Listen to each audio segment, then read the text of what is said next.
ஒரு ஹாட் டாப்பிக்காக என்ன போயிட்டு இருக்கு அப்படின்னாக்கா, ஆன்டி டிப்ரெசன்ட் சாப்பிட்றவங்களுக்கு சடன் கார்டியாக் டெத் வரதுக்கு வாய்ப்பு இருக்கா அப்படிங்கிற மாதிரி ஏதோ ஒன்று சோஷியல் மீடியாவில் கிளப்பி விட்டுட்டாங்க. So most people get very very frightened about it. First நம்ம இதை என்ன சொல்ல விருப்பப்படுறேன் அப்படின்னா, please don't get Alam.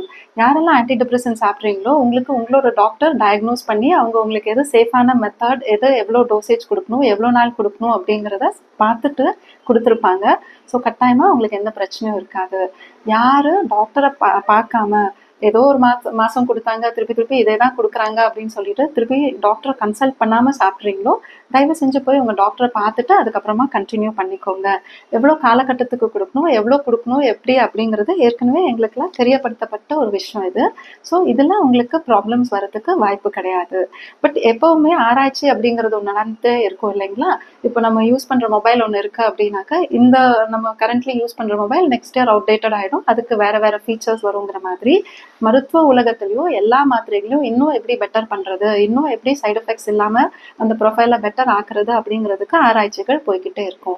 So இப்போ இருக்கிற மெடிசன்ஸை அவங்க எடுத்துக்கிட்டு அதில் இன்னும் எப்படி ரிஃபைன் பண்ணுறது அப்படிங்கிறத பார்க்கும்போது அவங்களுக்குள்ளார சில விஷயங்கள் தெரியும். அதை மெடிக்கல் ப்ரொஃபஷனல்ஸ்க்கு கொண்டு வரதுக்கு தான் இந்த ரிசர்ச் எல்லாம் இருக்குமே தவிர not for general lay public. So please இந்த இன்ஃபர்மேஷனை உள்ளே எடுத்துக்கிட்டு பயந்துக்கிறதுக்கு தேவை கிடையாது. This is to tell the medical professionals how to make use of the medicines அப்படிங்கிறது தான். நீங்கள் இதை ஞாபகம் வச்சுக்கோங்க. மெடிசன்ஸ் யூஸ் பண்ணும்போது அதை பற்றின என்ன மாதிரியான உங்களுக்கு ரியாக்ஷன்ஸ் உங்கள் உடம்புல வருது அப்படிங்கிறத உங்களோட டாக்டர் கிட்ட நீங்கள் பகிர்ந்துக்கிட்டீங்கன்னா அவங்களுக்கு இந்த ஃபீட்பேக் யூஸ்ஃபுல்லாக இருக்கும். அதை ரிசர்ச் பர்பஸஸ்க்கு அவங்களால யூஸ் பண்ணிக்கிறதுக்கு முடியும். இன்னும் பெட்டராக அவங்களுக்கு என்ன மாதிரியான அவுட்கம்ஸ் வேணுமோ ஜென்ரேட் பண்ணி கொடுத்துட்றதுக்கு முடியும். ஸோ இந்த விஷயத்தை பொறுத்த வரைக்கும் தயவு செஞ்சு பயந்துக்கிறதுக்கு அவசியம் கிடையாது. பொதுவா 5 வருஷம் வரைக்கும் ஆன்டி டிப்ரெஷன் அந்த மாதிரி ரொம்ப டிப்ரெஷன் இருக்கிறவங்களுக்கு மாரடைப்பு வருதுன்னு சொல்றாங்களே, இது உண்மைங்களா? இது இப்போ கோவிட் வந்துட்டு போனதுனால ஏற்படக்கூடிய ஒரு சின்ன மாற்றம்னு நீங்க வச்சுக்கலாம். கோவிட்க்கு முன்னாடி இருந்த ஆன்டி டிப்ரெசன்ட் யூசேஜ் ரொம்ப கம்மி. அதுக்கு பீப்புளுக்கு தேவைப்பட்ட டோசேஜே வேறையா இருந்தது. இப்போ கோவிட் வந்துட்டு போனதுக்கு அப்புறம் நம்ம கொடுக்க வேண்டிய டோசேஜஸே கொஞ்சம் அதிகமா அந்த மாதிரி ஆயிடுச்சு. ஸோ நம்மளோட பாடிலேயே நிறைய மாற்றங்கள் ஏற்பட்டிருக்கு. ஸோ இன் ஜென்ரல் இதோட இஸ்கீமியான்னு சொல்லுவோம், ரத்த ஓட்டத்துல பாதிப்புகள் ஏற்படுறது, அது எல்லா உறுப்புகளுக்குமே ஜாஸ்தியா இருக்கு. அதனால ஒரு ஹார்ட்டுக்கும் ப்ராப்ளம் வரதுக்கு சான்ஸ் இருக்கு. ஸோ இதுல ஒரு ஃபேக்டர் ஆன்டி டிப்ரெசன்ட் யூஸ் பண்ணும்போது நீங்க கருத்துல எடுத்துக்கோங்க அப்படிங்கிறது தான் இப்போ தெரியப்படுத்தியிருக்காங்க. அது நமக்கு மற்ற ஜென்ரல் பப்ளிக்கு இல்லைங்கிறத திருப்பி திருப்பி எம்ஃபசைஸ் பண்ண விருப்பப்படுறேன். ஓகேங்களா? ஸோ நல்லா தண்ணி குடிச்சுக்கோங்க, ஹைட்ரேட்டடாக இருந்துக்கணும். இது ஒன்றே நம்மளுக்கு இந்த இஸ்கெமிக் ப்ராப்ளம்ஸ் வராமல் காப்பாற்றி கொடுக்கும். அது ஸ்ட்ரோக்காக இருக்கலாம், ஹார்ட் அட்டாக்காக இருக்கலாம், கிட்னிக்கு போகிற ரத்த ஓட்டமாக இருக்கலாம். எந்த ஒரு உறுப்பாக இருந்தாலும் அதில் ரத்த ஓட்டம் நல்லா இருந்துகிட்டே இருக்கணும். அதுக்கு நம்ம நல்லா தண்ணி குடிச்சுக்கணும். Movements, you should keep moving. ஒரே இடத்துல ஸ்டாக்னெண்ட்டாக இருக்காத மாதிரி பார்த்துக்கிட்டோனாலே பல விதமான பிரச்சனைகள்லேருந்து நம்மளை காப்பாற்றிக்கிறதுக்கு முடியும். டிப்ரெஷன் 2 விதமாக இருக்கும். ஒன்று பயாலாஜிக்கல் அப்படிங்கிறது உடம்புல உற்பத்தி ஆக வேண்டிய ஒரு ரசாயன குறைவுனால ஏற்படக்கூடியது. அதுக்கு மாத்திரைகள் தான் ஃபர்ஸ்ட்டு சாய்ஸு. மாத்திரை சாப்பிடும்போது அதை ஒரு ஹெல்ப்புக்காக யூஸ் பண்ணிட்டு நம்மளோட ஆட்டிடியூடில் சேஞ்ச் பண்ணுறது, லைஃப் ஸ்டைல் மாடிஃபிகேஷன் பண்ணுறதுங்கிறது ரெண்டாவது.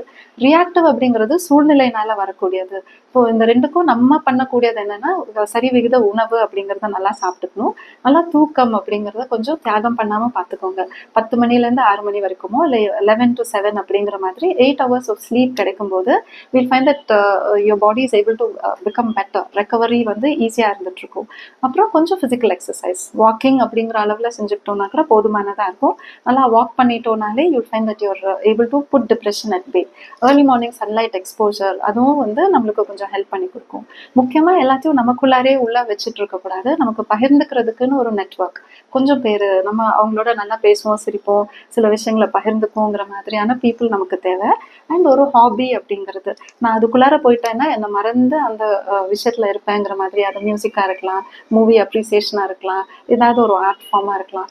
அப்படி ஒன்று வச்சுக்கிட்டோம்னாக்கா டிப்ரெஷனை கம்மி பண்ணுறதுக்கோ இல்லாமல் பண்ணுறதுக்கோ முடியும். மனுஷன் அப்படின்னா ஒரு ப்ராப்ளம்னா உடனே அதுக்கு ஒரு சொல்யூஷன்னு கண்டுபிடிப்பாங்க. முந்திலாம் யாரெல்லாம் நம்மளுக்கு தெரிஞ்சவங்களோ நம்ம வந்து போய் பேசுவோம், பகிர்ந்துக்குவோம் அப்படிங்கும்போது, உனக்கும் ஆச்சா? எனக்கும் ஆயிருக்கு அப்படிங்கிற மாதிரி எல்லாம் கொஞ்சம் எக்ஸ்பீரியன்ஸை ஷேர் பண்ணும்போது நமக்குள்ளார இருக்கிற பயங்கள் போயிடும். ஆனா இப்போ எல்லாரும் என்ன பண்ணிட்டோம், தனித்தனி தீவு மாதிரி ஆயிட்டோம். எனக்கு உண்டானதுக்கு நானே ஒரு சொல்யூஷனை கண்டுபிடிக்கிறேன் அப்படின்னு சொல்லிட்டு, இது திருப்பி இந்த மொபைலுக்கு தான் வரும். அப்ப என்ன பண்ணுவோம் அப்படின்னாக்கா, மொபைல் வந்து வெறும் ஒரு கம்பெண்டியம், ஒரு லைப்ரரி மாதிரி நிறைய இன்ஃபர்மேஷன் வச்சிருக்கிற ஒரு இடம். இந்த இன்ஃபர்மேஷனை எப்படி யூஸ் பண்ணணும், அதை எப்படி இன்டர்பிரேட் பண்ணணும் அப்படிங்கிறதுக்கு மெத்தடாலஜி இருக்கு. அதை தெரியாம அறவேக்காடா நம்ம அதுக்குள்ளார இருக்கிறது எல்லாத்தையும் நம்ம தலைக்குள்ளார போட்டுக்கிட்டு அதை தப்பு தப்பா புரிஞ்சுக்கிட்டு அதனால பல துன்பங்களுக்கு ஆளாயிடுவோம். So what we have to understand is, இது வந்து ஒரு நல்ல பிளேஸ், இது வந்து குப்பை தொட்டி கிடையாது. இதுக்கு நல்ல நல்ல விஷயங்களை தான் போடுவோம். நல்லா அதை பத்தி அலசி ஆராய்ஞ்சு தெரிஞ்ச விஷயங்களை உள்ள வச்சுக்கோம். மற்றதெல்லாம் ஜஸ்ட் இன்ஃபர்மேஷன் இப்படி கேட்டுட்டு இப்படி விட்டுடலாம் அப்படிங்கிற மாதிரி ரொம்ப முக்கியத்துவம் கொடுக்காம இருந்துட்டோம்னா போதுமானதா இருக்கும்.